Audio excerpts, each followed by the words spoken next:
This is the backyard reset button I actually use after long filming days. This is the Essential Hot Tub's 67 Jet Syracuse Hot Tub.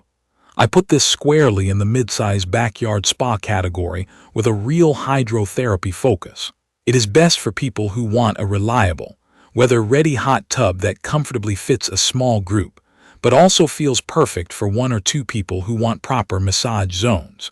If you host friends, have family visiting on weekends, or you want nightly recovery without driving to a gym, this has the right balance of size, power, and ease of use. The design is straightforward and purposeful. The shell is smooth and solid under the hand, with a clean, modern look that does not scream for attention. What matters more to me is how it feels when I step in. The entry is not a struggle. The footwell has enough room that my knees are not jammed into anyone across from me, and the lounger actually holds me in place without floating me up. I'm about 5 feet 11 inches, and the lounger supports my legs fully, with my heels finding a comfortable angle against the foot jets. The seats wrap around nicely, each with a slightly different depth. That variation sounds minor, but it is the reason everyone can find a spot that feels right. The rubber headrests are soft, supportive, and they do not dig into the base of my skull, which is a small thing that makes a long soak feel much better. The exterior cabinet feels tough and has handled wind, rain, and a few bumps from moving chairs without scuffs. Setup was more straightforward than I expected. The hot tub arrived well protected. I had a level base ready and a licensed electrician install a dedicated circuit. Filling it from a garden hose was simple. Priming the pumps took a moment, but the control panel walks you through it with clear prompts, and it is not fussy. The interface is easy to read in daylight and at night. Once filled, it heated steadily. From a cold fill, it was not instant, but it reached soaking temperature by the evening. Day-to-day operation has been predictable. I press the temperature buttons, turn the jets on or off, cycle the lights, and it just does what I ask. I did not need a tutorial every time I used it. On the core performance side, the jets are the headline here. There are 67 of them, but what matters is placement and control. Across the different seats, I get distinct massage patterns.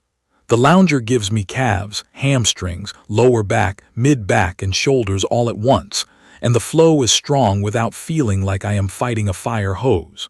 The corner captain's chair targets my lower back with a tight pattern that digs into sore spots after a long run, while the mid-side seats are gentler and better for casual conversation. Air controls and diverter knobs make a real difference. I can shift intensity from one bank of jets to another, and I can quiet things down if I want to hear the music or ramp them up when I want real pressure. When fully open, the pumps have punch. At max power, it gets loud enough that I prefer to turn it down a notch for long sessions, but that headroom means I never feel underpowered. Heat performance has been solid. I keep it set between 100 and 105 degrees, and it actually holds that target. I filmed on a week with gusty wind and cool evenings, and I was looking for temperature swings. It did not roller coaster. Insulation seems to be doing its job, because once it is at temp, it does not constantly cycle. When I lift the cover in the morning after a cold night, I still get that wall of steam, which tells me the heat did not run away into the air. I ran a few real-world tests to see where it shines and where it stumbles. On a windy evening, I wanted to know if the top layer of water would cool faster than the rest. With the waterfall off and the cover fully removed, the water felt even from shoulders to toes. During a longer soak with the jets on high, I checked the comfort of the headrests and whether they got slippery. They stayed put and did not squeak against wet hair, though I did notice a mild rubber smell for the first few days that faded after a week. For noise, the pumps on high are basically backyard white noise. It is not silent. If you have close neighbors and paper-thin fences, you will hear the hum at full power, and they might too during a quiet night. On low or medium, it blends into the background. I also tested how the seating works for different body shapes. I had friends over ranging from shorter than 5.5 feet to taller than 6 feet 2 inches. The deeper corner seats suited the taller folks, and the mid-side seats worked better for shorter friends who did not want water at their chins. The lounger is wide enough that I did not feel squeezed, but narrow enough that I did not float to the side. If you have very narrow shoulders, you might want a little extra bend in your knees to stay anchored during higher jet speeds, but adjusting the air control takes care of most of that. One of my favorite use cases has become a post-workout session. I set the temperature to 104, drop into the lounger, and angle the diverter so more flow hits my calves and lower back. 15 to 20 minutes later, that heavy leg feeling softens. On recovery days, I aim for a gentler setting and sit upright in the mid-side seat, where the jets feel more like a broad pressure rather than a pinpoint dig. Another scenario is a quiet late-night soak with music.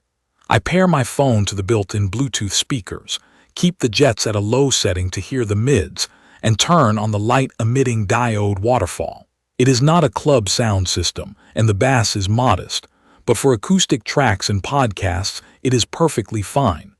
The speakers are tucked out of the way, and they hold a connection well after the first pairing. I did have one session where the connection dropped after I changed playlists quickly on my phone. Reconnecting took a few seconds, and it was stable after that.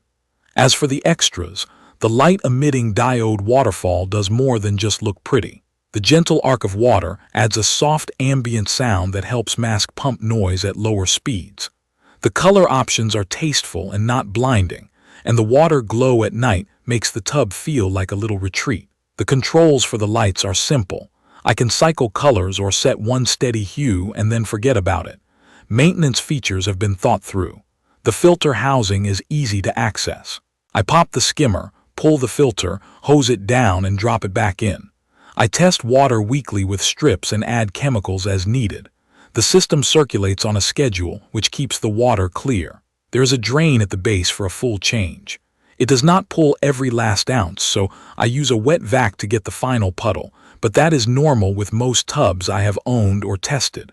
The cover seals well. It is thick enough to trap heat, and the tie-downs keep it from lifting in the wind. When the cover gets wet from rain, it feels heavy, so a cover lifter accessory is worth considering. Without it, you will want two people to open and close it comfortably. Daily use is where I formed most of my opinions. Temperature changes are deliberate and predictable. If I bump it up a degree or two, I know about how long it will take. The buttons have a clicky feel through the membrane that gives clear feedback even with wet hands. The footprint is manageable for a small patio, but you still need a proper base and clearance around it for steps and maintenance. Waterline scum can show if you skip cleaning after heavy use with sunscreen or lotions, so I make a habit of a quick wipe around the line once a week. That little bit of upkeep keeps it looking fresh. A few minor criticisms after real use. At full jet power, splash from the footwell can reach the edge of the shell, so I keep drinks on a nearby table rather than on the rim. The light-emitting diode Waterfall is lovely, but if you are very picky about even light, you may notice a slightly brighter spot where the emitter sits behind the panel. It never bothered me, but I saw it when I stared straight at it at night. The Bluetooth speakers are plenty for relaxed listening, but they will not satisfy bass heads, and at higher volumes they can sound a little thin. Also, during the first week, I heard a brief rattle from one air valve when switching from high to low. It went away after a few cycles, and it has not returned. What stands out most is how the Syracuse balances power with comfort. Some spas blast you with pressure but feel exhausting after 10 minutes. This one lets me choose intensity and position so I can stay in as long as I want. The shell and seating feel like someone actually sat in it during design and thought about different body types. The insulation and temperature control make it more than a fair weather toy. I have used it in gusty, chilly evenings and never felt like I was fighting heat loss. If you want a lightweight, portable spa that you can move around a deck by yourself, this is not that. If you demand studio-level silence with the jets blasting, you will not get that either. But if you are looking for a sturdy, comfortable, thoughtfully laid-out hot tub that supports real hydrotherapy and easy social time for 5 or 6 people, this is the one I would recommend. It has been reliable, soothing, and easy to live with, and it turns a backyard into a place I genuinely want to end my day. Check the comments of this video for a link to see the current pricing of the Essential Hot Tub's 67 Jet Syracuse Hot Tub.